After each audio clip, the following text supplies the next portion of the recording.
Exodus chapter 35 verses 10 to 35. All who are skilled among you are to come and make everything the Lord has commanded: the tabernacle with its tent and its covering, clasps, frames, crossbars, posts and bases; the ark with its poles and the atonement cover and the curtain that shields it; the table with its poles and all its articles and the bread of the presence; the lampstand that is for light with its accessories, lamps and oil for the light; the altar of incense with its poles, the anointing oil and the fragrant incense; the curtain for the doorway at the entrance to the tabernacle; the altar of burnt offering with its bronze grating, its poles and all its utensils; the bronze basin with its stand; the curtains of the courtyard with its posts and bases, and the curtain for the entrance to the courtyard; the tent pegs for the tabernacle and for the courtyard, and their ropes; the woven garments worn for ministering in the sanctuary, both the sacred garments for Aaron the priest and the garments for his sons when they serve as priests. Then the whole Israelite community withdrew from Moses' presence, and everyone who was willing and whose heart moved them came and brought an offering to the Lord for work on the tent of meeting, for all its service, and for the sacred garments. All who were willing, men and women alike, came and brought gold jewelry of all kinds, brooches, earrings, rings and ornaments. They all presented their gold as a wave offering to the Lord.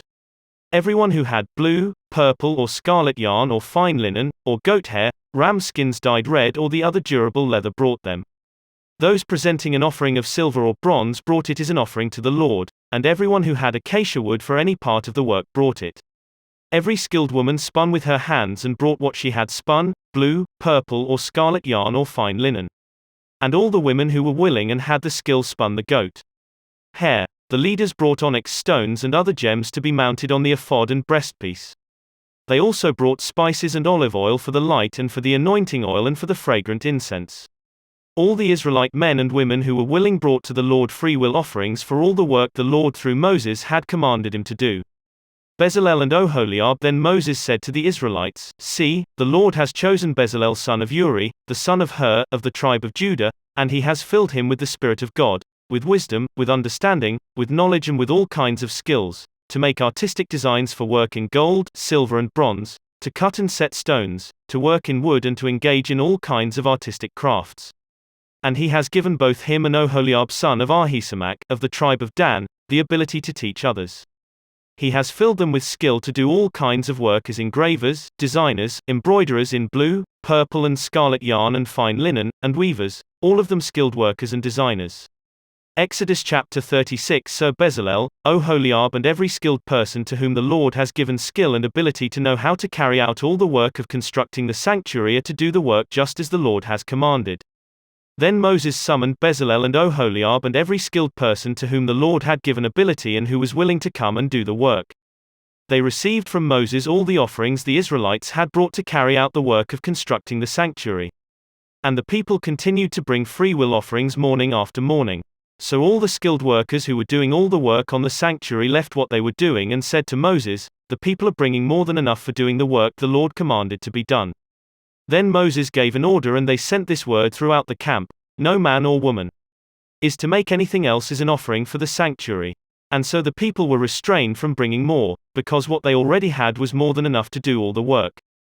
The tabernacle. All those who were skilled among the workers made the tabernacle with 10 curtains of finely twisted linen and blue, purple and scarlet yarn, with cherubim woven into them by expert hands. All the curtains were the same size, 28 cubits long and 4 cubits wide. They joined 5 of the curtains together and did the same with the other 5. Then they made loops of blue material along the edge of the end curtain in one set, and the same was done with the end curtain in the other set. They also made 50 loops on one curtain and 50 loops on the end curtain of the other set, with the loops opposite each other. Then they made 50 gold clasps and used them to fasten the 2 sets of curtains together so that the tabernacle was a unit. They made curtains of goat hair for the tent over the tabernacle, 11 altogether. All 11 curtains were the same size, 30 cubits long and 4 cubits wide. They joined 5 of the curtains into one set and the other 6 into another set. Then they made 50 loops along the edge of the end curtain in one set and also along the edge of the end curtain in the other set. They made 50 bronze clasps to fasten the tent together as a unit. Then they made for the tent a covering of ram skins dyed red, and over that a covering of the other durable leather. They made upright frames of acacia wood for the tabernacle. Each frame was 10 cubits long and a cubit and a half wide, with 2 projections set parallel to each other. They made all the frames of the tabernacle in this way. They made 20 frames for the south side of the tabernacle and made 40 silver bases to go under them, 2 bases for each frame, 1 under each projection. For the other side, the north side of the tabernacle, they made 20 frames and 40 silver bases, 2 under each frame.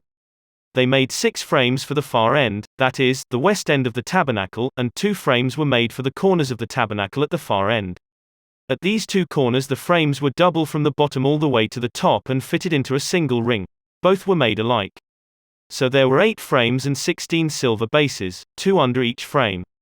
They also made crossbars of acacia wood, 5 for the frames on one side of the tabernacle, 5 for those on the other side, and 5 for the frames on the west, at the far end of the tabernacle.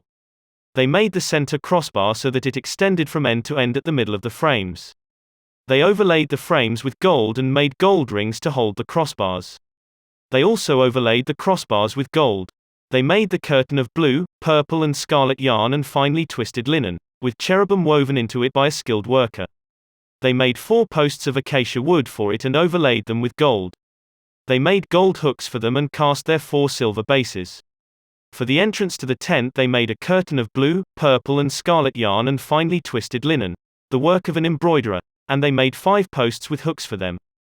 They overlaid the tops of the posts and their bands with gold and made their 5 bases of bronze. Matthew chapter 27 verses 32 to 66. The crucifixion of Jesus. As they were going out, they met a man from Cyrene, named Simon, and they forced him to carry the cross. They came to a place called Golgotha, which means the place of the skull. There they offered Jesus wine to drink, mixed with gall, but after tasting it, he refused to drink it. When they had crucified him, they divided up his clothes by casting lots. And, sitting down, they kept watch over him there. Above his head they placed the written charge against him, "This is Jesus, the King of the Jews." 2 rebels were crucified with him, one on his right and one on his left.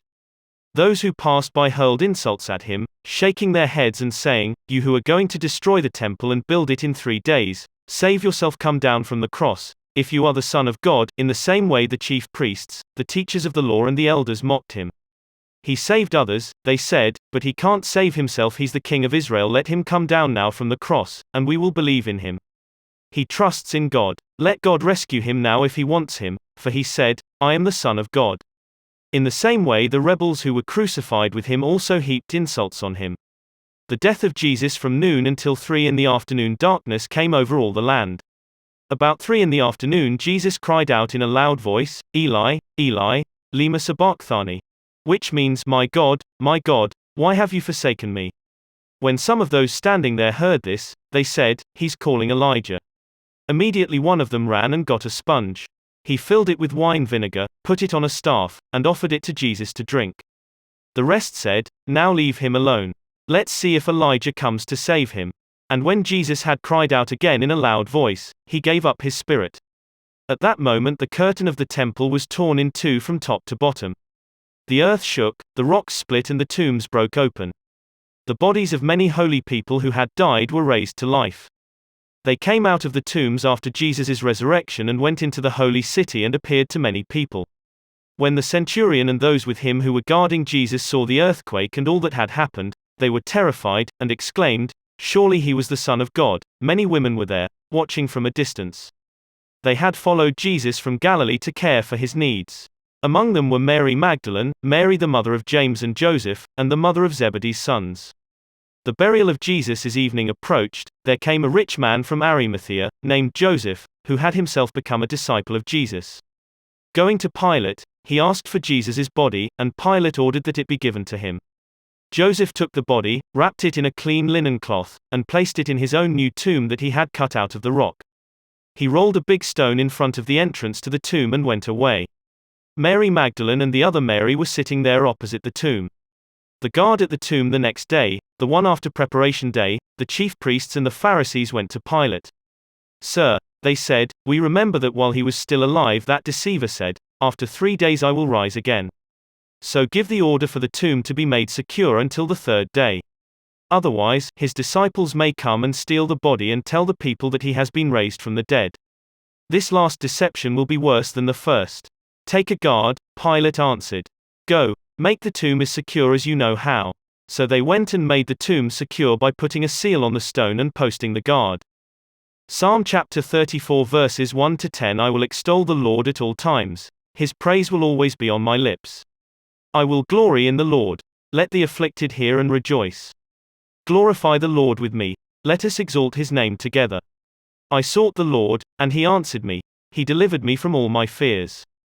Those who look to him are radiant. Their faces are never covered with shame. This poor man called, and the Lord heard him. He saved him out of all his troubles. The angel of the Lord encamps around those who fear him, and he delivers them. Taste and see that the Lord is good. Blessed is the one who takes refuge in him. Fear the Lord, you his holy people, for those who fear him lack nothing. The lions may grow weak and hungry, but those who seek the Lord lack no good thing. Proverbs chapter 9 verses 7 to 8. Whoever corrects a mocker invites insults. Whoever rebukes the wicked incurs abuse. Do not rebuke mockers or they will hate you. Rebuke the wise and they will love you.